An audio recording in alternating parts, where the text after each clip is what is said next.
Hello friends, welcome to Pebbles. நான் உங்கள் கோபி சுதா. நம்ம இன்னைக்கு செய்ய போறது ரெண்டு வகையான முட்டை தோசை. ஒன்னு வந்து நம்ம மாவு ஊத்திட்டு மேலேயும் நம்ம ஊத்தலாம். இன்னொன்னு என்னன்னா ஒரு கரண்டி மாவுல ஒரு முட்டை ஆட் பண்ணிட்டு இது கூட ஆனியன் கொஞ்சம் மசாலா சேர்த்து நம்ம செய்யலாம். இப்போ எப்படி செய்யறதுன்னு பார்க்கலாம். ஒரு பவுல் எடுத்துக்கலாம். ஒரு முட்டை. இதுக்கு தேவையானது கொஞ்சமா உப்பு, மிளகுத்தூள். எவ்வளோ தேவையோ அவ்வளோ ஆட் பண்ணிக்கோங்க. ஒரு சிலருக்கு ஸ்பைசி பிடிச்சதுன்னா இன்னும் கொஞ்சம் கூட ஆட் பண்ணிக்கலாம். இது நல்லா பீட் பண்ணிக்கோங்க. நம்ம அதுக்கு முன்னாடி கல்லில் வந்து ஒரு சின்ன வெங்காயம் எடுத்துக்கலாம். நல்லா தொடச்சிக்கலாம். தோசை மாவு ஊற்றிக்கலாம். இப்போது ஆயில் விட்டுக்கலாம். மீடியம் ஃப்ளேமுக்கு மாற்றிட்டு அதுக்கப்புறம் நம்ம கலக்கி வச்சுருக்கிற முட்டையை நம்ம மேலே ஊற்றிக்கலாம். இப்போ நம்ம கலக்கி வச்சுருக்கிற முட்டையை ஊற்றிக்கலாம். இதை அப்படியே நல்லா ஸ்ப்ரெட் பண்ணி விடுங்க. இப்போ வெந்துடுச்சு. நம்ம இப்போ திருப்பி போட்டுக்கலாம். முட்டையை வந்து உடைச்சி நம்ம வந்து நல்லா பீட் பண்ணி ஊற்றுறப்ப என்னென்னா நல்லா உப்பி வரும். பார்த்திங்கன்னா நல்லா இந்த மாதிரி உப்பி வரும். இல்லைன்னா என்னென்னா அங்கங்கே மஞ்சளாக வந்து இந்த அளவுக்கு உப்பி வராது.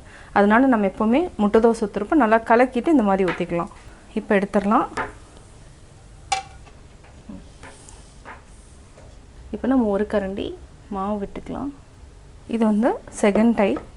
இது கூட ஒரு முட்டையை உடைச்சிக்கலாம். உடைச்சி ஊற்றிடலாம். கொஞ்சமாக உப்பு போட்டுக்கலாம், மிளகுத்தூள், இது கூட ஆனியன், கொஞ்சமாக பச்சை மிளகாய், இது ஃப்ளேவருக்கு. இதை நல்லா பீட் பண்ணிக்கலாம்.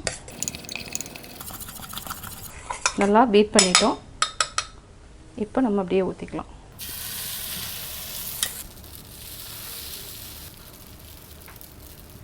எண்ணெய் விட்டுக்கலாம். ஒரு 30 செகண்ட் மூடி வச்சுக்கலாம். இப்போ எடுத்துக்கலாம்.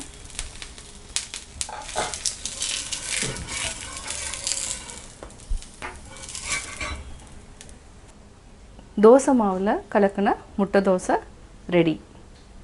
நான் ரெண்டு வகையான முட்டை தோசை எப்படி செஞ்சேங்கிறத பார்த்தீங்க. நீங்களும் வீட்டில் ட்ரை பண்ணி பார்த்துட்டு உங்களுடைய கமெண்ட்ஸ் எனக்கு சொல்லுங்கள். லைக் பண்ணுங்கள், மறக்காமல் சப்ஸ்கிரைப் பண்ணுங்கள். என்னோடய குக்கிங் வீடியோ முடிஞ்சதுக்கப்புறம் பார்த்தீங்கன்னா ஒரு திருக்குறள் வந்து நீங்கள் பார்க்கலாம். உங்கள் குழந்தைகளுக்கு நீங்கள் சொல்லித்தரலாம். நயன்சாரா நன்மையின் நீக்கும் பயன்சாரா பண்பில் சொல் பல்லாரகத்து. பலர் இருக்கும் அவையில் பயனில்லாத வீண் சொற்களை பேசுபவனை எதற்கும் பயனில்லாத நீதி நெறியற்றவன் என்று ஒதுக்கிவிடுவார்கள்.